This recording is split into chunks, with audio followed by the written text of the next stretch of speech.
Hello बच्चों, how are you all? I hope all of you are fine. आज हम start करेंगे accounting for partnership 12th standard के लिए। उससे पहले मैं बच्चे आपको एक रिकेप देना चाहता हूँ। 11th स्टैंडर्ड में जब हमने अकाउंटेंसी को पढ़ा तो जर्नल एंट्री से लेकर जो फाइनेंशियल स्टेटमेंट तक का जो सफर हमने तय किया वो एक सोल प्रोप्राइटरशिप के लिए था। मतलब कि 11th स्टैंडर्ड में जो हमने अकाउंटेंसी को लिखा वो सिर्फ एक पार्टनर के लिए, मतलब कि एक सिंगल ओनर के लिए हिसाब लिखा था। लेकिन मेरे बच्चे, कोई भी एक बंदा होता है जो बिजनेस कर रहा है, उसकी एक एफिशिएंसी लेवल जो होता है ना, उसकी एक लिमिट आ जाती है बच्चे। तो यदि आप वहां से बिजनेस को बड़ा करना चाहते हो, मतलब आपको फाइनेंशियल रिक्वायरमेंट होगी, आपको मैन पावर की रिक्वायरमेंट होगी, मतलब कि आपको एक पार्टनर की जरूरत होगी। तो मेरे बच्चे, प्रोप्राइटरशिप से ऑर्गेनाइजेशन यदि बड़ा करना है, आपको अपना बिजनेस आपको बड़ा करना है, तो second level of the business is a partnership form. अब मेरे बच्चे, पार्टनरशिप फॉर्म को इंडियन पार्टनरशिप एक्ट 1932 में डिफाइन किया गया है। तो सबसे पहले हम ये जानते हैं बच्चे कि पार्टनरशिप क्या होती है। तो इंडियन पार्टनरशिप एक्ट 1932 उसकी सेक्शन 4 में बताया गया है बच्चे। क्या बताया है? रिलेशनशिप है ये, मतलब कि पार्टनरशिप जो है वो एक तरीके का रिलेशनशिप है। अब मेरे बच्चे, रिलेशनशिप को तो आप बखूबी जानते हो, है ना? फादर और सन का रिलेशन, फादर और डॉटर का रिलेशन, मदर फादर का रिलेशन, है ना, मदर और डॉटर का रिलेशन, दादा दादी, मामा मामी, चाचा चाची, आंटी मासा मासी, कई सारी तरीके के रिलेशन के बारे में आप जानते हो। इवन जिसे आप नहीं जानते हो वो लोग भी आपके साथ एक रिलेशनशिप में है। मतलब कि कर्नाटक में एक बंदा रहता है, तो हम बोलेंगे कि भाई हमारे बीच में एक इंडियन की रिलेशनशिप है, वो भी इंडियन है, मैं भी हिंदुस्तानी हूँ। ऑल ओवर वर्ल्ड के हर एक पर्सन के साथ आपकी कुछ ना कुछ रिलेशनशिप है, वो रहनी ही रहनी है। तो ये कौन सी वाली रिलेशनशिप को यहाँ पे एक्ट में बताया गया है? सेक्शन 4 में बताया गया है, इंडियन पार्टनरशिप एक्ट 1932 में। अब 1932 को मैं ज्यादा डिस्क्राइब करने से पहले बच्चे, मैं आपको एक बात बता देना चाहता हूं कि आप सोचोगे कि सर 1932 मतलब कि हमारा देश आजाद हुआ तब 1947 का ईयर था, मतलब कि ये तो इंडिपेंडेंस से पहले का लॉ बनाया हुआ है। तो वो कैसे हो सकता है? हो सकता है मेरे बच्चे, वो ब्रिटिशरों ने ये लॉ को बनाया था और हमने उसी लॉ को अडॉप्ट कर लिया। ठीक है, तो 1932 में बनाया गया लॉ जो हमने सीधा सीधा 1947 के बाद अडॉप्ट कर लिया, जिसकी सेक्शन 4 के अंदर ये पार्टनरशिप की डेफिनेशन को बताया गया है, जिसमें पहली बात आई रिलेशनशिप की। अब यहां पे दो बंदे के बीच में कुछ रिलेशनशिप होगा। अब वो रिलेशनशिप को समझने के लिए मैं आपको सीधा पहले से आखिरी टॉपिक पे ले जाऊंगा। जो डेफिनेशन का आखिरी टॉपिक है उसके अंदर मैं आपको ले जाऊंगा, जिसमें बताया गया है कि कैरिड ऑन बाय ऑल और any of them acting for all. तो इसका मतलब क्या होता है मेरे बच्चे, ध्यान से सुनना। अब देखो, x, Y and Z, there are three partners in a partnership firm. अब क्या होगा मेरे बच्चे, तो कि भाई एक्स जब कोई काम करेगा, कोई एक्टिविटी करेगा, बिजनेस के लिए कुछ एक्टिविटी करेगा, तो एक्स है ना, वो एजेंट बोला जाएगा। काम करने वाला बंदा क्या बोला जाएगा? एजेंट बोला जाएगा। और उस टाइम पे जो वाई है ना और जेड है, ये दोनों प्रिंसिपल बोला जाएगा। समझ में आई बात? अब मतलब क्या हुआ कि जो काम करेगा उसे एजेंट बोला जाएगा और जो बाकी के रिमेनिंग पार्टनर्स है उसे प्रिंसिपल बोला जाएगा। ठीक है, अब होगा क्या मेरे बच्चे, ध्यान से सुनना। अब जब Y कुछ काम करेगा तो Y क्या बन जाएगा, एजेंट बन जाएगा। अब ऐसा तो नहीं होता ना बिजनेस में कि बच्चे एक ही बंदा सारा काम करेगा और बाकी के पार्टनर जो है, बाकी के ओनर जो है वो सिर्फ प्रॉफिट खाते रहेंगे, ऐसा तो होता नहीं। तो यहाँ पे इसीलिए बताया गया है कि जो बंदा काम करेगा उसे एजेंट बोला जाएगा और जो बाकी के पार्टनर होंगे उसे प्रिंसिपल बोला जाएगा। जब काम करने वाला बंदा बदल जाएगा तो प्रिंसिपल भी बदल जाएंगे। मतलब कि X is agent of the business as well as principal of the business. मतलब यहां पे क्या हुआ कि जो एक पार्टनर है वो प्रिंसिपल भी है, साथ साथ में एजेंट भी है। जब वो काम करेगा तो एजेंट बन जाएगा, जब दूसरा पार्टनर काम करेगा तो वो प्रिंसिपल बन जाएगा। समझ में आई बात? तो यहां पे मेरे बच्चे एक दूसरे पार्टनर के अंदर एजेंट और रिलेशनशिप प्रिंसिपल की होगी, है ना। एक और मैं बच्चे आपको एग्जांपल दिखाता हूं, ध्यान से सुनना। मान लो कि टाटा मोटर्स है ना, तो टाटा मोटर्स के अंदर एक सेल्समैन को रखा गया है, सेल्स रिप्रेजेंटेटिव है जिनका काम मोटर्स को सेल्स करना है, जिसके लिए टाटा कंपनी है ना उसे 50,000 की सैलरी पे कर रही है। तो मतलब क्या हुआ कि जो ये एक्स नाम का बंदा है जिसको ये सेल्स रिप्रेजेंटेटिव बनाया गया है, उस बंदे का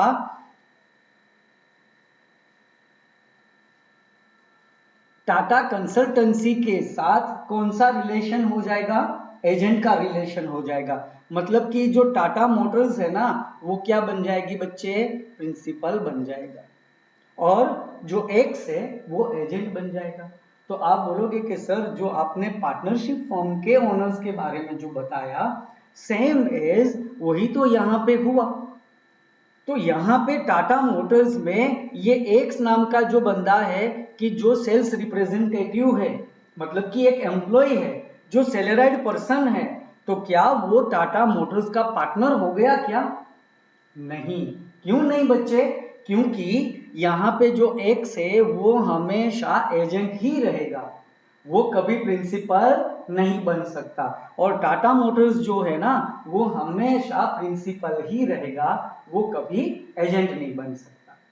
समझ में आई मेरे बच्चे बात? तो यहां पे पार्टनरशिप फॉर्म की डेफिनेशन में बताया गया है कि दो बंदों के बीच में, ये जो पर्सन्स होते हैं उसके बीच में एक रिलेशनशिप होता है।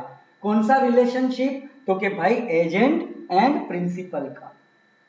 क्यों एजेंट एंड प्रिंसिपल का ये रिलेशन हुआ? क्योंकि ये जो पार्टनरशिप फॉर्म बनाई XYZ की वो बोला जाएगा म्यूचुअल एजेंसीज। उसे क्या बोला जाएगा? Mutual agencies. और ये कॉर्पोरेट एग्रीमेंट होगा, कॉर्पोरेट एजेंसीज बोला जाएगा। समझ में आई मेरे बच्चे बात? तो यहां पे एक्स है ना जो पार्टनर है फर्म का, तो वो पार्टनर यहां पे एजेंट भी होगा और साथ साथ में प्रिंसिपल भी होगा। Is that clear? तो इस तरह से मेरे बच्चे एजेंट और प्रिंसिपल का जिसके साथ रिलेशनशिप है उसे क्या बोला जाएगा? पार्टनरशिप बोला जाएगा। Is that clear? ये दो टॉपिक आपके क्लियर हुए। यहां पे भी देखो बेटा लिखा है कि कैरिड बाय ऑल, मतलब कि ये जो XYZ की फॉर्म है उसमें सब लोग काम करेंगे, सब बिजनेस एक्टिविटी करेंगे, सब बिजनेस को चलाएंगे मिलकर।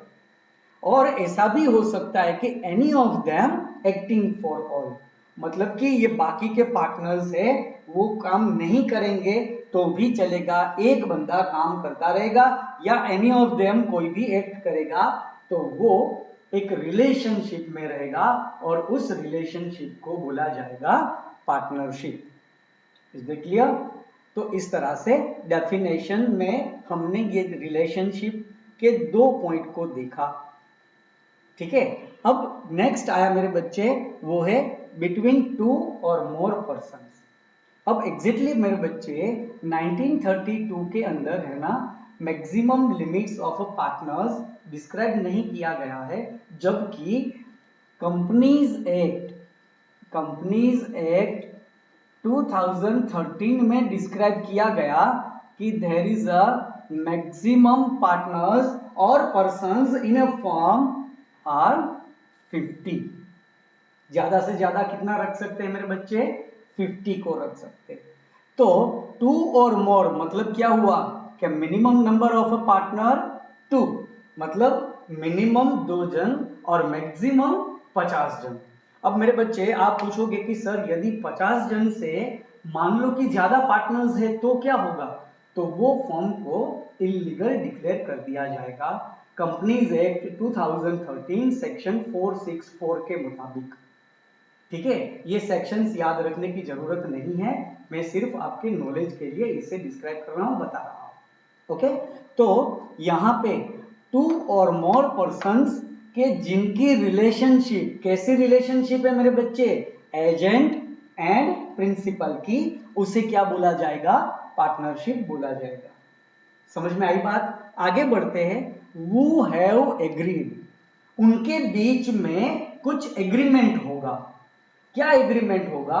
तो कि भाई एग्रीमेंट होगा कि बिजनेस कैसे चलाएंगे, कौन से नाम से चलाएंगे, कौन सी प्रोडक्ट बनाएंगे, उसका एड्रेस क्या होगा, पार्टनर्स कौन कौन होंगे, उनका एड्रेस क्या होगा, पार्टनर्स कितनी कितनी कैपिटल को एम्प्लॉय करेंगे, उस कैपिटल के ऊपर इंटरेस्ट कितना लगेगा, ड्रॉइंग्स कितना उठा सकते हैं पार्टनर, उसके ऊपर कितना इंटरेस्ट लगेगा, किसी पार्टनर की ज्यादा मेहनत के कारण उनको सैलरी या ज्यादा सेल के ऊपर कमीशन या कोई रेम्यूनरेशन दिया जाएगा कि नहीं दिया जाएगा।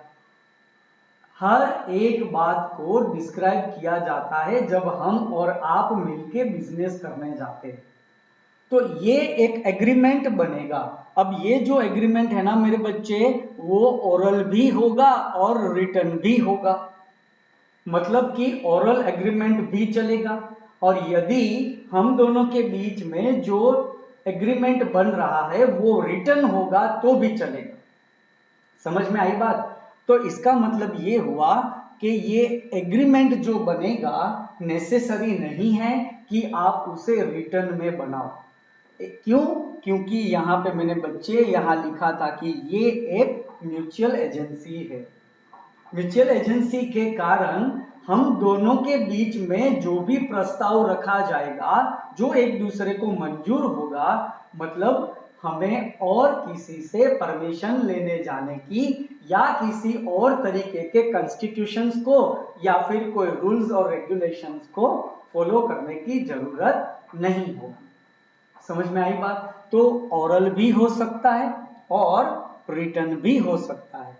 ठीक है, अब रिटन में भी 2 तरह के एग्रीमेंट हो सकते हैं। रिटन में एक क्या होगा? रजिस्टर्ड एग्रीमेंट होगा और एक अनरजिस्टर्ड एग्रीमेंट होगा।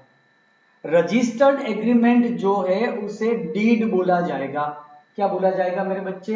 Deed, partnership deed. एग्रीमेंट को रिटर्न कर लोगे तो क्या बोला जाएगा? डीड बोला जाएगा। अब ये रजिस्ट्रेशन क्या होता है मेरे बच्चे? एक रजिस्ट्रार ऑफ फर्म, आरओएफ जिसे बोला जाता है, ये जो रजिस्ट्रार ऑफ फर्म होता है ना, वो एक गवर्नमेंट सेक्टर है जो हम दोनों के बीच में, मतलब कि 2 पार्टनर के बीच में जो भी कंडीशन तय हुई है उसका वो एक रजिस्टर्ड गवर्नमेंट डॉक्यूमेंट बनाएगा, जिसे क्या बोला जाएगा? रजिस्टर्ड फर्म बोला जाएगा। कि जो आपकी फर्म है, आपका बिजनेस है, वो गवर्नमेंट की बुक्स में एक ऑथोराइज्ड पेपर के ऊपर लिख दिया गया है, तो एक रजिस्ट्रेशन नंबर भी आपको मिलेगा। अब आप बोलोगे कि सर यदि ये रजिस्ट्रेशन ना करवाना हो तो? अरे मेरे बच्चे, पार्टनरशिप फॉर्म में तो ओरल भी चलता है, तो रजिस्टर कराओ या ना कराओ कोई फर्क नहीं पड़ता। लेकिन जब कभी भी डीड की बात आती है ना, तो वो रिटन में होना हितावह है। नेसेसरी नहीं है लेकिन हितावह है। क्यों? क्योंकि यदि कभी कोई डिस्प्यूट हुआ तो वो डिस्प्यूट को सोल्व करने के लिए आपके बीच में जो कंडीशन तय हुई थी वो तो कम से कम आपके पास होनी चाहिए। यदि वो कंडीशन आपने लिखी हुई नहीं है और ओरल आपने डिस्क्राइब कर लिया था, एक दूसरे को एक्सेप्ट कर लिया था, तो फिर वो डिस्प्यूट के टाइम पे जब किसी थर्ड पर्सन के पास आप जाओगे आपका डिस्प्यूट सोल्व करने के लिए, या फिर आप कोर्ट में जाओगे, तो वहां पे मेरे बच्चे विदाउट एविडेंस है ना, कोई बात किसी तरह के काम में नहीं आती। समझ में आई बात? तो इस तरह से मेरे बच्चे यहाँ पे जो इन दो मिनिमम 2 और मैक्सिमम 50 जन के बीच में जो एग्रीमेंट होगा वो एग्रीमेंट ओरल भी हो सकता है, रिटर्न भी हो सकता है। रिटर्न वाला एग्रीमेंट यदि आप आरओएफ में रजिस्ट्रार ऑफ द फर्म उसमें आप रजिस्टर्ड करवाते हो तो उसे रजिस्टर्ड डीड या तो रजिस्टर्ड एग्रीमेंट या तो रजिस्टर्ड फर्म बोला जाता है। और यदि आप रजिस्टर्ड नहीं करवाते हो लेकिन लिख के अपने पास रखते हो तो उसे अनरजिस्टर्ड फर्म बोला जाएगा। समझ में आई बात? तो इस तरीके से मेरे बच्चे इस पार्टनरशिप का जो डेफिनेशन है उसमें एक टॉपिक दिया गया यहाँ पे कि वो एक दूसरे के साथ एग्री होकर एक दूसरे के बीच में रिलेशनशिप बनाएंगे, किसकी? एजेंट और प्रिंसिपल की, जिसे पार्टनरशिप बोला जाएगा। समझ में आई बात? अब आगे मेरे बच्चे क्या बोला है कि टू शेयर प्रॉफिट्स। ये लोग क्या एग्रीमेंट बनाएंगे, क्यों मिलके कुछ करना चाहते हैं, तो उसका रिजल्ट क्या आएगा मेरे बच्चे? प्रॉफिट का आएगा। मतलब कि आज मेरी बात ध्यान से सुनना, विदाउट प्रॉफिट कोई भी बिजनेस पॉसिबल नहीं है। इसका मतलब ये नहीं है कि प्रॉफिट होना ही चाहिए, लेकिन इंटेंस तो प्रॉफिट अर्न करने का ही होगा। कभी कोई भी फर्म के अंदर, कोई भी बिजनेस के अंदर कोई लोगों को आप बात करते ऐसा नहीं सुनोगे कि चल यार तू 10 लाख रुपया निकाल, मैं भी 10 लाख रुपया निकालता हूं, पहले साल में 2 लाख का लॉस करेंगे, फिर उसके बाद 3 लाख का करेंगे और फिर तो 10-12 लाख का लॉस कर देंगे, मजा आ जाएगा। तो इस तरह से इंटेंस कभी भी बिजनेस के अंदर लॉस का नहीं होता। समझ में आई मेरे बच्चे बात? तो यहां पे आपको बोला गया कि ये लोगों ने कुछ एग्रीमेंट किया और कुछ रिलेशनशिप में बंधे हुए हैं, तो वो क्या करेंगे? तो कि भाई वो प्रॉफिट को शेयर करेंगे। कहां से आएगा प्रॉफिट? बिजनेस एक्टिविटी में से। तो जो बिजनेस एक्टिविटी में से जो प्रॉफिट आएगा वो प्रॉफिट को ये दोनों शेयर करेंगे। समझ में आई बात? एग्रीड रेशियो से मतलब कि ये जो डीड यहां पे लिखी जाएगी, चाहे वो ओरल हो या रिटर्न हो, तो वहां पे ये भी डिस्क्राइब होगा कि भाई कौन से पार्टनर को उनके हिस्से में कितना प्रॉफिट मिलेगा। अब बच्चे ये अंग्रेजों के समय की बात है। इंग्लैंड के अंदर पार्टनरशिप फॉर्म में दो पार्टनर्स के बीच में डिस्प्यूट हुआ था इस वर्ड को लेकर, क्योंकि डेफिनेशन में सिर्फ प्रॉफिट्स बोला गया है और उनकी फर्म में लॉस गया। अब दोनों के बीच में डिस्प्यूट हुआ, दूसरा पार्टनर था, उन्होंने बोल दिया कि भाई मैं सिर्फ प्रॉफिट में हिस्सेदार हूं, मैं लॉस शेयर नहीं करूंगा। तो उन्होंने बोला कि ऐसा थोड़ी ना होता है, प्रॉफिट शेयर करोगे तो साथ साथ में लॉस भी तो शेयर करना पड़ेगा। लेकिन उस टाइम पे मेरे बच्चे वहां की कोर्ट ने फाइनली ये डिसीजन दिया था कि जहां पे प्रॉफिट लिखा हुआ होता है अल्टीमेटली उसके साथ में ऑटोमेटिकली लॉसेस भी आ जाता है। समझ में आई बात? तो मतलब कि जहां प्रॉफिट का डिस्ट्रीब्यूशन होगा वहां पे लॉस का भी डिस्ट्रीब्यूशन होगा। लेकिन ध्यान से सुनना मेरी बात को, लेकिन यदि ये डीड के अंदर स्पेसिफाई लिखा हुआ है कि भाई वाई नाम का जो पार्टनर है वो वाई नाम का पार्टनर कभी भी लॉस को शेयर नहीं करेगा और एक्स और जेड दोनों एग्री है उसकी बात पे और वो हमने एग्रीमेंट बनाया हुआ है, तो मतलब मेरे बच्चे वहां पे वाई के हिस्से में लॉस नहीं आएगा। लेकिन सिर्फ प्रॉफिट की बात की हुई है। हाँ, सिर्फ प्रॉफिट की बात हुई है, लॉस के बारे में कुछ क्लेरिफिकेशन नहीं है। मतलब कि उस टाइम पे लॉस भी साथ में आएगा। जो पार्टनर प्रॉफिट डिस्ट्रीब्यूट करेगा, प्रॉफिट का शेयर लेगा, उस पार्टनर को होने के टाइम पे लॉस भी शेयर करना पड़ेगा। समझ में आ रही है मेरे बच्चे बात आपको? हाँ, तो इस तरीके से यहां पे एक और पॉइंट डेफिनेशन में जुड़ गया कि भाई प्रॉफिट को डिस्ट्रीब्यूट करने के लिए, पूरा बोलूं तो प्रॉफिट और लॉस को एग्रीड रेशियो से डिस्ट्रीब्यूट करने के लिए पार्टनर्स के बीच में जो एग्रीमेंट हुआ, और वो मिनिमम 2 और मैक्सिमम 50 जन के बीच की जो रिलेशनशिप है, उससे मेरे बच्चे पार्टनरशिप बोला जाता है। Is it clear? आगे डेफिनेशन में देखते हैं। Last of the business. अब मेरे बच्चे बिजनेस मतलब क्या? तो कि भाई प्रॉफिट अर्न करने के लिए जो एक्टिविटी की जाती है उसे बिजनेस बोला जाएगा।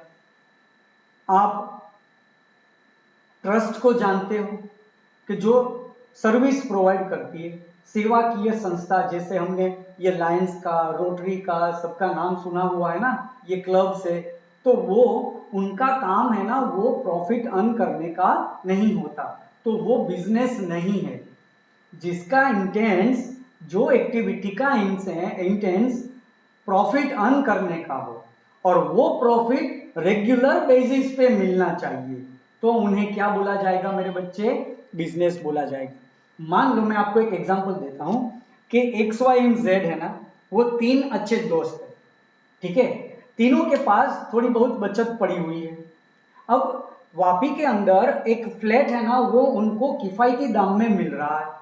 तो इन तीनों ने मिलके ये सोचा कि क्यों ना हम ये फ्लैट को खरीद लेते, तीनों इन्वेस्टमेंट करते, और उनका रेशियो उन्होंने प्रॉफिट का डिसाइड किया कि भाई 3 साल के बाद जब हम ये फ्लैट को बेचेंगे तो मे भी इतना प्रॉफिट होगा, तो हम एक्स वाई जेड तीनों अपने बीच में इस तरह से इनका प्रॉफिट का डिस्ट्रीब्यूशन कर लेंगे। अब इन्होंने ये सोचा, तो देखो मेरे बच्चे, यहां पे रिलेशनशिप भी है, यहां पे 2 से ज्यादा लोग भी हैं, यहां पे एक एग्रीमेंट भी हुआ है, यहां पे प्रॉफिट शेयर करने के साथ साथ सॉरी वो प्रॉफिट भी शेयर करेंगे। लेकिन मेरे बच्चे, ये जो एक्टिविटी है ना, वो वन टाइम एक्टिविटी है। समझ में आई बात? बार बार वो एक्टिविटी रिपीट नहीं हो रही, इसीलिए ये लोगों का जो बिजनेस है उसे आप पार्टनरशिप फर्म नहीं बोल सकते हो।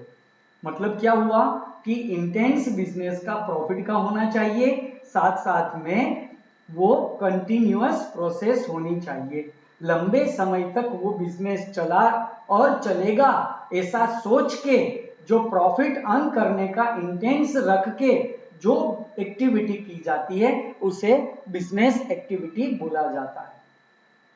समझ में आई बात? तो अब देखिए पूरी डेफिनेशन कि एक बिजनेस है, जो बिजनेस को चलाएंगे उनमें से कोई एक या कोई भी या सब लोग, और वो बिजनेस एक्टिविटी से जो प्रॉफिट मिलेगा उसे वो शेयर करेंगे, उनका एग्रीमेंट बनेगा, और वो मिनिमम 2 और मैक्सिमम 50 जन मिलकर ये बिजनेस को चलाएंगे, और उनके बीच में जो रिलेशनशिप बनेगी, उस रिलेशनशिप को, उस एजेंट और प्रिंसिपल के रिलेशन को क्या बोला जाएगा मेरे बच्चे? पार्टनरशिप बोला जाएगा। और इंडिविजुअली उन लोगों को पार्टनर्स बोला जाएगा। क्या बोला जाएगा? पार्टनर। और पार्टनरशिप में जुड़े हुए पर्सन्स, मतलब कि पार्टनर, उससे जो बिजनेस बनता है उसे मेरे बच्चे पार्टनरशिप फर्म बोला जाएगा। समझ में आई बात आप लोगों को? तो इस तरीके से यहां पे मेरे बच्चे पार्टनरशिप जो डिफाइन किया हुआ है इंडियन पार्टनरशिप एक्ट 1932 के सेक्शन 4 के अंदर।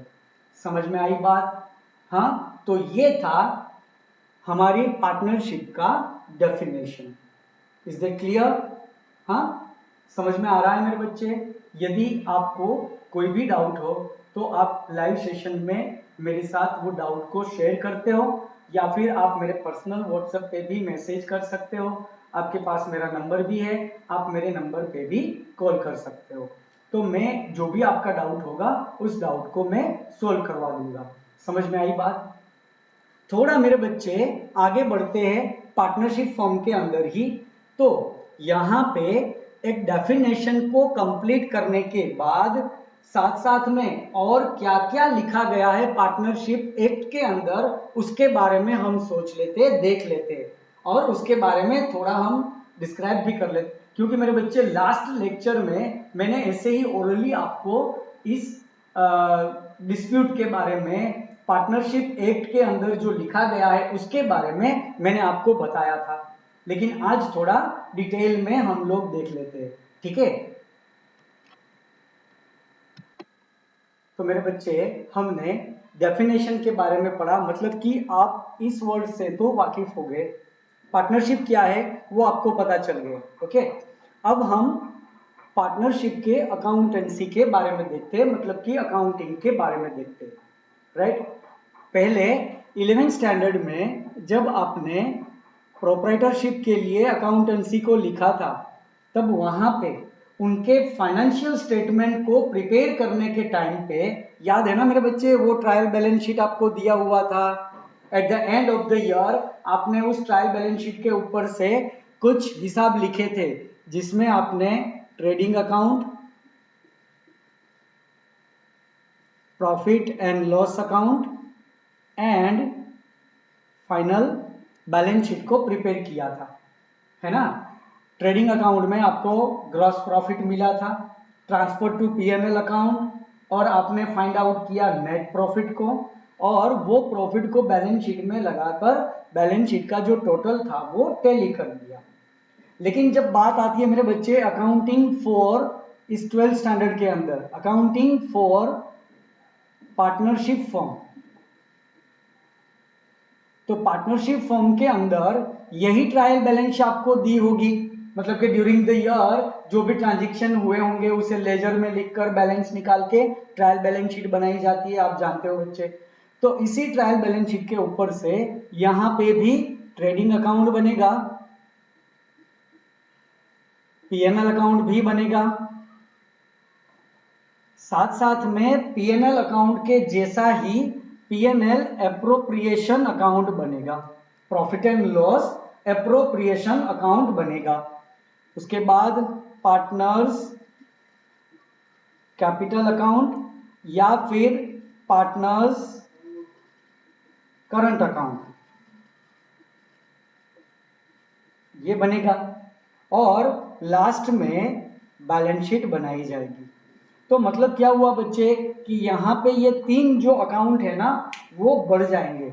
अब क्यों, उसके बारे में मैं आपको बताता हूं, और फिर हम डिस्क्राइब करेंगे कि ये तीनों अकाउंट से वो क्यों बनाए जाएंगे, किस तरह से बनाया जाएगा, और उनकी बनाने की कौन कौन सी मेथड होगी, हम उसके बारे में बाद में बात करेंगे। ठीक है? अब पहली बात मेरे बच्चे, मैं सबसे पहले आपको ये बताना चाहता हूं कि 11th स्टैंडर्ड में जब आपने बैलेंस शीट बनाई थी, तो वो बैलेंस शीट के अंदर लायबिलिटी साइड आपने कैपिटल लिखा था, याद है मेरे बच्चे? है ना?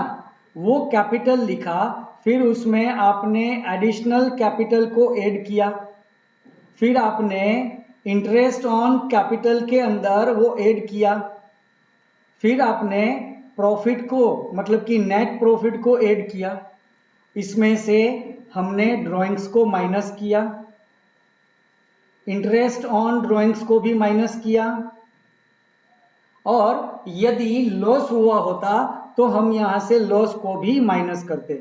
मतलब क्या हुआ कि फाइनली यहां पे आपको एक कैपिटल की अमाउंट आउटर कॉलम में आपने लिख दी थी, है ना?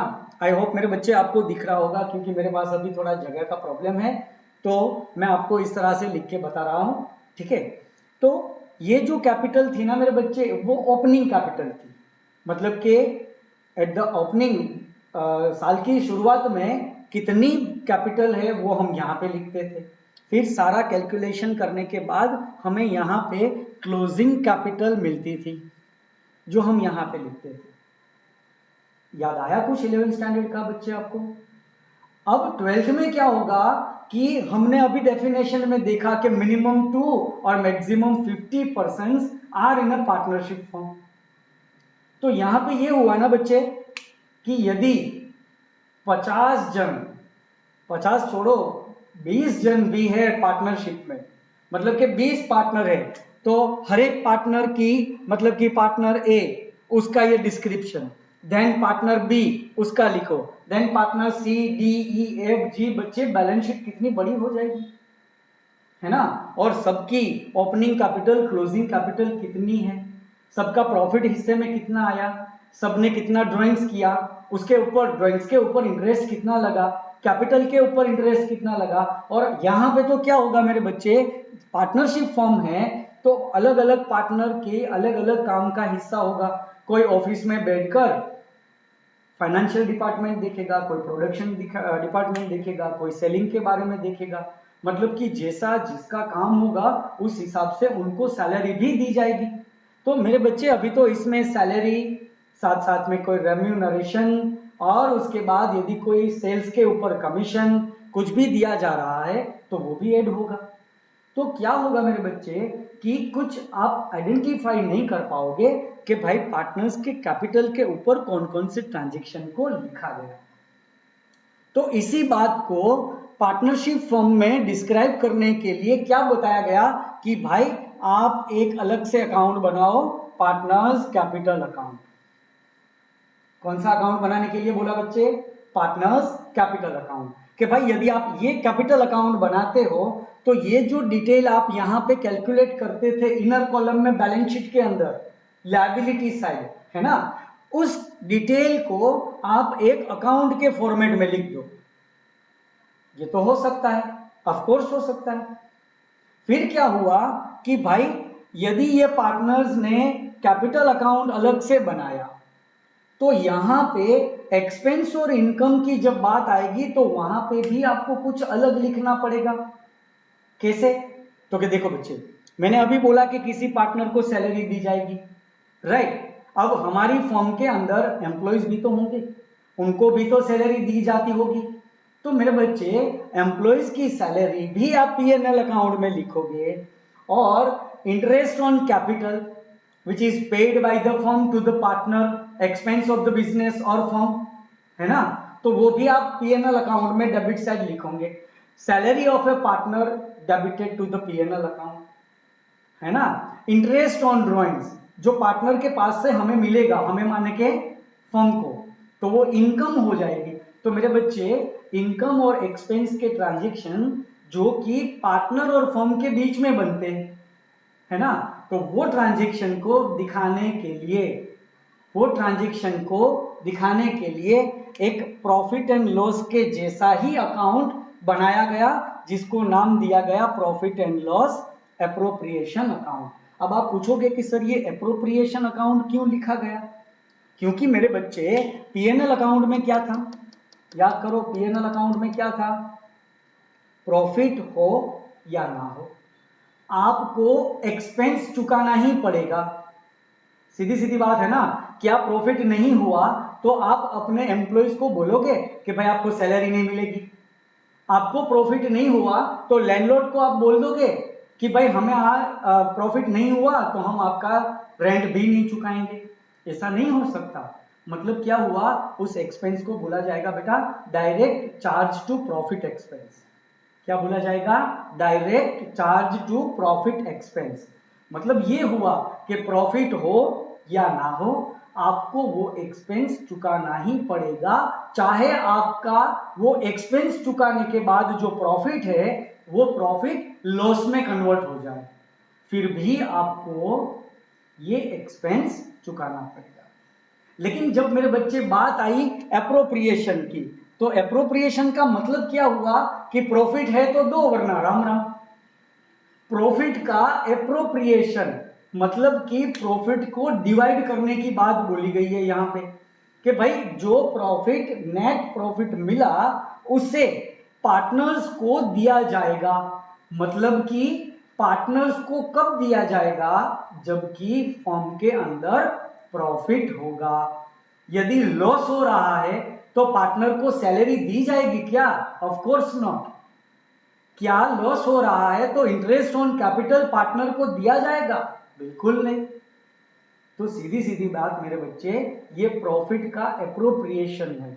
मतलब कि इतने प्रॉफिट को यहां लगाओ, इतने प्रॉफिट को यहां पे दो, इतने प्रॉफिट को यहां पे दो, और फिर जो प्रॉफिट बचा, यदि फिर भी कोई प्रॉफिट बचा, उसे मेरे बच्चे बोला जाएगा divisible profit, which is distribute among the all partners in their profit sharing ratio.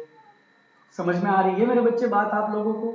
तो ये जो एप्रोप्रिएशन अकाउंट बनेगा, उसकी जो बैलेंस निकलेगी, यदि वो क्रेडिट बैलेंस है तो मेरे बच्चे उसे बोला जाएगा डिविजिबल प्रॉफिट। तो मतलब ये हुआ ना कि यहां पे ग्रॉस प्रॉफिट मिला, पीएनएल अकाउंट से हमें नेट प्रॉफिट मिला, एंड फाइनली एप्रोप्रिएशन अकाउंट से हमें डिविजिबल प्रॉफिट मिला।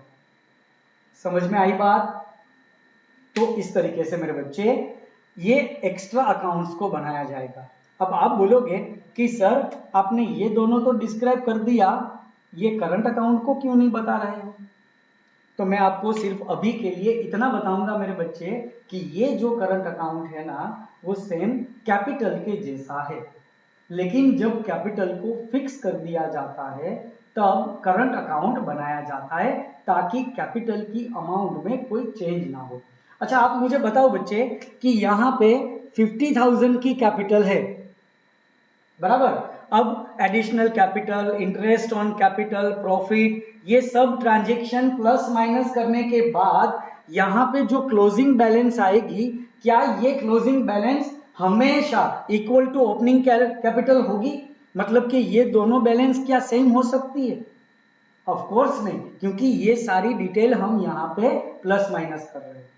तो कभी कभार ये हो सकता है ना कि कैपिटल से भी ज्यादा लॉस हो जाए, वो तो सीधी सीधी बात है। मान लो कि एक साल में इतना भारी लॉस हुआ, ये भाई साहब ने 20,000 रुपए का ड्रॉइंग लिया हुआ था और 60,000 का लॉस आया, इनके हिस्से में लॉस कितना आया? 60,000 का। तो मतलब माइनस फिगर तो 80,000 का हो गया, जबकि उनके पास कैपिटल कितनी है? 50,000 की है। और अकाउंटिंग स्टैंडर्ड्स और अकाउंटिंग प्रोसेस ये बताता है कि भाई कैपिटल कभी भी माइनस में नहीं होती, मतलब कि कभी भी कैपिटल की डेबिट बैलेंस नहीं होती, क्योंकि कैपिटल एक फर्म के लिए लायबिलिटी है and liability is always credit. तो कैपिटल कभी भी डेबिट बैलेंस में नहीं आती, लेकिन इस सिचुएशन में वो डेबिट बैलेंस में चली गई। तो इससे बचने के लिए क्या करना पड़ेगा? तो कि भाई क्वेश्चन पूछो कि ये जो बैलेंस है वो माइनस में क्यों आई? तो कि भाई हमने ये सारा डिटेल ऐड और लेस किया, इसकी वजह से ये कैपिटल चेंज हुई और माइनस में चली गई। तो भाई ये जो कैपिटल को चेंज करने वाले लोग हैं उसे यहां से निकाल दो और सेम टू सेम कैपिटल के जैसा ही एक अकाउंट बनाओ और उसके अंदर इसे रख दो। मतलब क्या हुआ कि इस कैपिटल को फिक्स रखने के लिए, कैपिटल को फिक्स रखने के लिए जो भी डिटेल चेंज करती है कैपिटल को, वो सारी डिटेल को यहां से उठाकर हम कहां पे रख देंगे? पार्टनर्स के करंट अकाउंट में रख देंगे, ताकि कैपिटल चेंज ना हो। क्यों? वो मैंने आपको बताया कि माइनस में कैपिटल ना जाए, इसीलिए। समझ में आई बात? तो यहां पे मेरे बच्चे कैपिटल अकाउंट को प्रिपेयर करने के लिए दो मेथड है, एक फिक्स कैपिटल मेथड, दूसरी fluctuating capital method. Fix capital method में आपको पार्टनर्स कैपिटल अकाउंट और करंट अकाउंट दोनों बनाना पड़ेगा, क्योंकि फिक्स कैपिटल रखनी है तो कैपिटल अकाउंट में सिर्फ और सिर्फ क्या आएगा? ओपनिंग कैपिटल ही आएगी। लेकिन जो कैपिटल को चेंज करने वाली डिटेल है, एंट्रीज है, उसे यहां से निकाल कर कहां पे लिख दिया जाएगा? करंट अकाउंट में। समझ में आई मेरे बच्चे बात आप लोगों को? तो इस तरीके से बच्चे पार्टनर्स का करंट अकाउंट बनाया जाता है कब? जब कैपिटल अकाउंट की मेथड फिक्स कैपिटल मेथड हो तो। अच्छा, यदि फ्लक्चुएटिंग कैपिटल मेथड है तो कोई हमें दिक्कत नहीं है, भले बैलेंस चेंज हो जाए। समझ में आई बात? उसे कौन सी मेथड बोला जाएगा? फ्लक्चुएटिंग कैपिटल मेथड, कि जिसके अंदर आपको ये पार्टनर्स का करंट अकाउंट बनाने की जरूरत नहीं है। समझ में आई बात? हाँ बच्चे, तो यहां पे जब आप फाइनेंशियल स्टेटमेंट पार्टनरशिप का प्रिपेयर करोगे, वो टाइम पे आपको trading account, PNL account, PNL appropriation account, partners capital account, partners current account और बैलेंस शीट आएगा। आप बोलोगे कि सर यहाँ पे ये सिर्फ 3 जन थे ना, तो भी बैलेंस टैली नहीं होती थी 11th में। अब यार इतने सारे लोग आ गए तो कहां से टैली होगी?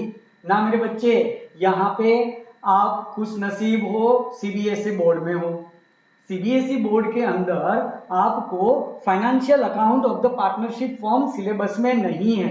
सिर्फ आपको ये पीएनएल अप्रोप्रिएशन अकाउंट और पार्टनर्स कैपिटल और करंट अकाउंट बनाने के लिए ही क्वेश्चंस पूछे जाते हैं। मतलब आपको वो बैलेंस शीट बनाकर बैलेंस टैली करने वाला पूरा सम यहाँ पे नहीं पूछा जाता। लेकिन हाँ, यदि आप गुजरात बोर्ड में हो तो आपको ये फाइनेंशियल स्टेटमेंट्स प्रिपेयर करने के क्वेश्चंस है ना, वो काफी मार्क्स के अंदर एक बड़े मार्क्स के साथ पूछे जाते हैं। समझ में आई बात? तो सीबीएसई बोर्ड वालों को सिर्फ ये 3 अकाउंट प्रिपेयर करने के लिए क्वेश्चन बताया जाएगा, जिसके अंदर profit and loss appropriation account, partners capital account, और यदि वो कैपिटल फिक्स मेथड में है तो पार्टनर्स करंट अकाउंट। समझ में आ गई बात आपको बच्चे? अब मैं आपको बताता हूं कि वो अकाउंट्स को हम किस तरह से प्रिपेयर करेंगे। ठीक है,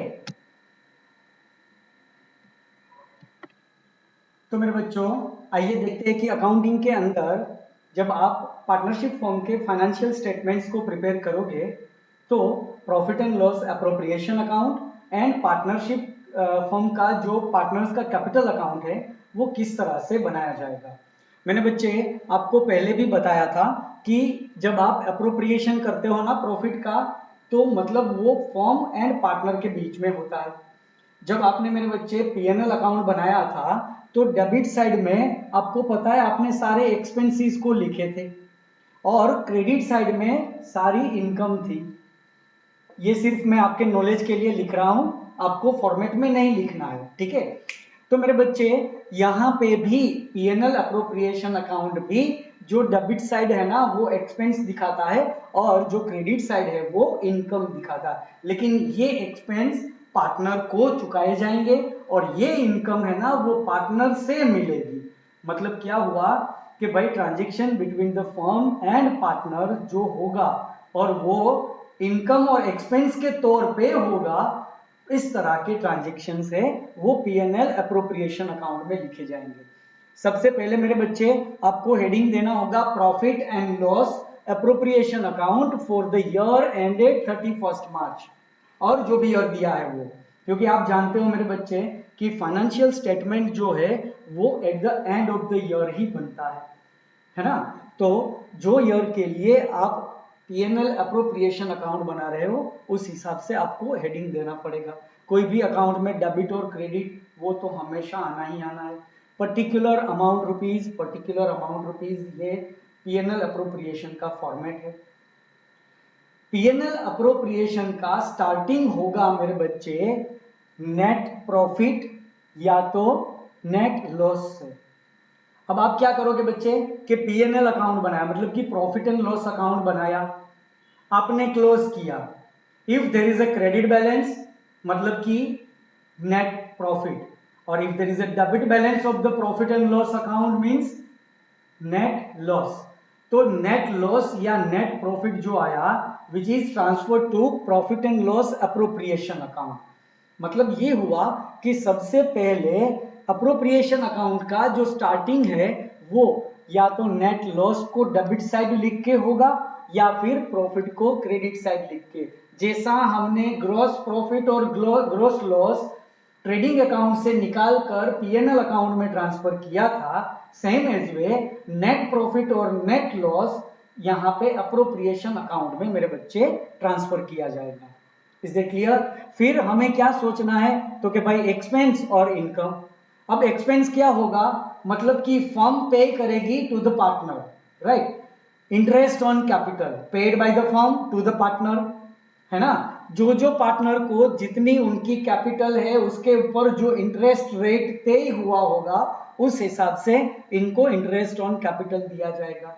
तो सेम एज वे जैसे हम इंटरेस्ट कैपिटल के ऊपर चुकाते हैं वैसे ड्राइंग्स के ऊपर लेंगे भाई, है ना। तो इंटरेस्ट ऑन ड्राइंग्स हमारे लिए क्या हो जाएगा बच्चे, इनकम हो जाएगा। तो हम इनकम साइड मतलब कि credit side of the appropriation account interest on drawings को लिखेंगे।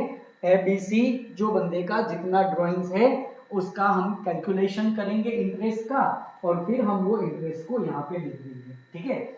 उसके बाद कुछ और एक्सपेंस होंगे जो फर्म चुकाएगी पार्टनर को, जैसे कि सैलरी टू ए।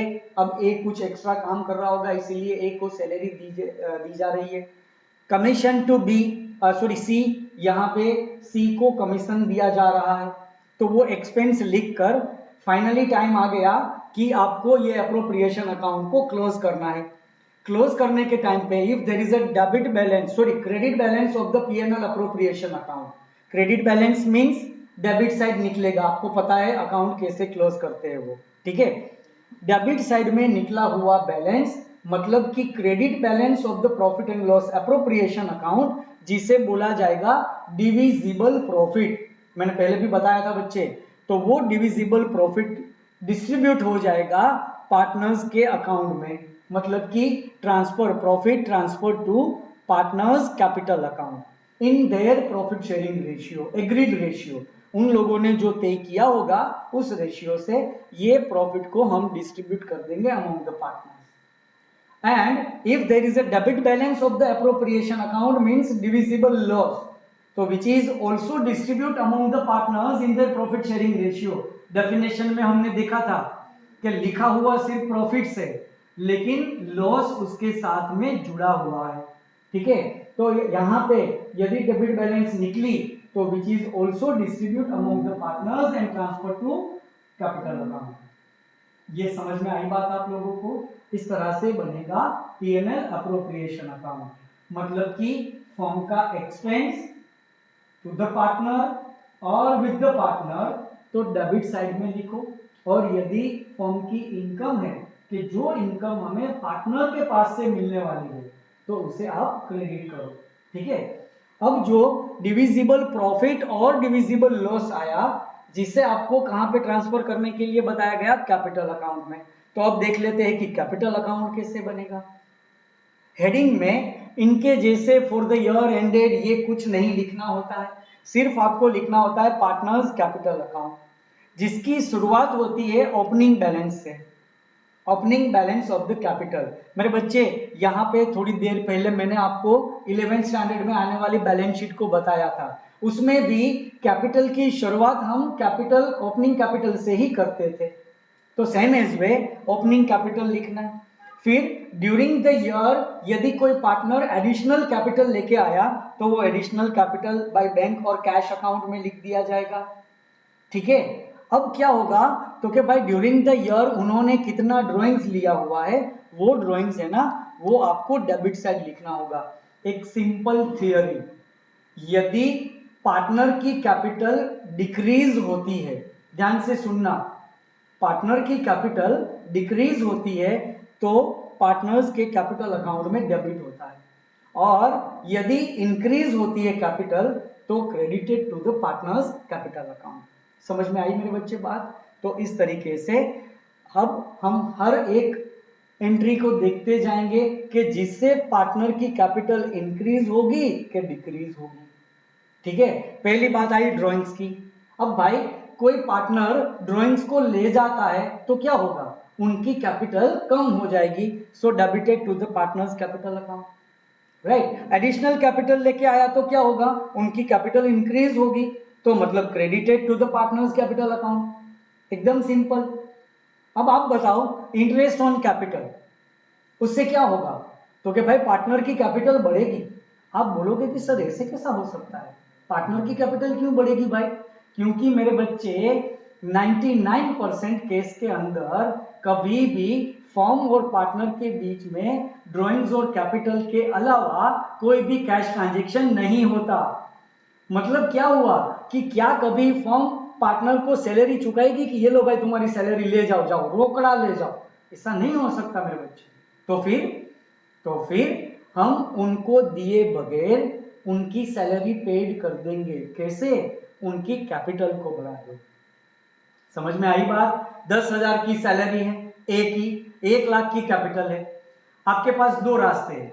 एक, या तो आप 10,000 रुपया कैश दे दो पार्टनर को सैलरी के हिसाब से, या फिर उनकी कैपिटल जो 1 लाख की है उसमें 1 लाख रुपया 10,000 रुपीज इंक्रीज कर दो। तो हम क्या करेंगे कि भाई आपकी सैलरी जो 10,000 की हुई वो अब हो जाएगी 1,10,000 की। समझ में आया मेरी बात बच्चे? और यदि आप कैश दे देते हो तो फिर कैपिटल अकाउंट में एंट्री आएगी ही नहीं मेरे बच्चे। समझ में आई बात आपको? यहां पे हमने जो एक्सपेंस के तौर पे लिखा वो एक्सपेंस यदि आप नहीं चुका रहे हो तो उनकी कैपिटल इंक्रीज हो जाएगी। तो मतलब क्या हुआ कि ये इंटरेस्ट ऑन कैपिटल जो डेबिट हुआ था P&L अप्रोप्रिएशन अकाउंट में, वो अब कहां जाएगा? Credited to the partners capital account, क्योंकि इससे पार्टनर की कैपिटल इंक्रीज होगी। समझ में आई बात? तो यहाँ पे इंटरेस्ट ऑन कैपिटल तीनों पार्टनर को दे दिया जाएगा जिससे उनकी कैपिटल इंक्रीज हो जाएगी। राइट? फिर किसी पार्टनर को सैलरी दी जा रही है ना? तो वो सैलरी उससे हम कैश नहीं देने वाले बच्चे, तो वो सैलरी से उनकी कैपिटल इंक्रीज हो जाएगी, तो हम क्रेडिट साइड लिखेंगे सैलरी। ये कमीशन से सी की जो कैपिटल है वो इंक्रीज हो जाएगी, तो हम यहाँ पे लिखेंगे बाय कमीशन और सी के कॉलम में अमाउंट लिख देंगे।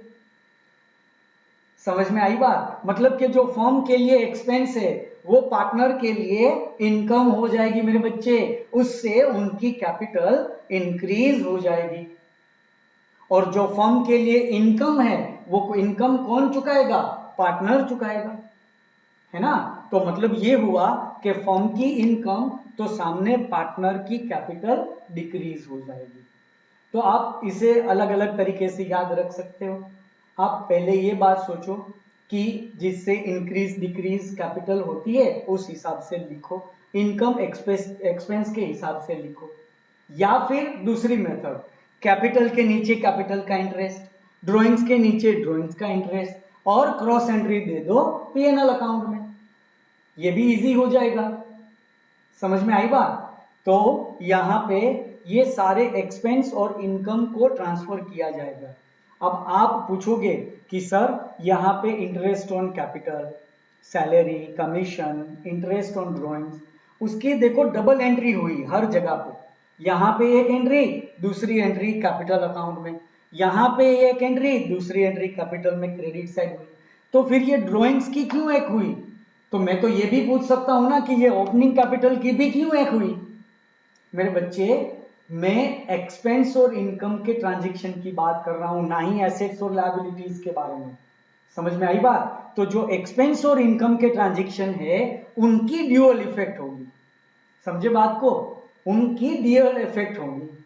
तो इस तरीके से पार्टनर्स के कैपिटल अकाउंट में वहां पे मतलब कि 11th स्टैंडर्ड में हम लोग वर्टिकल फॉर्मेट में लिखते थे।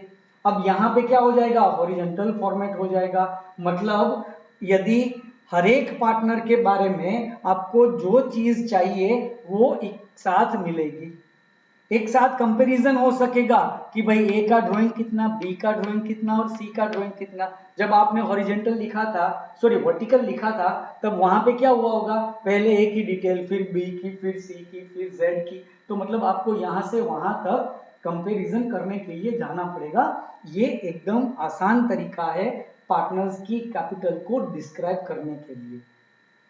समझ में आई बात आप लोगों को?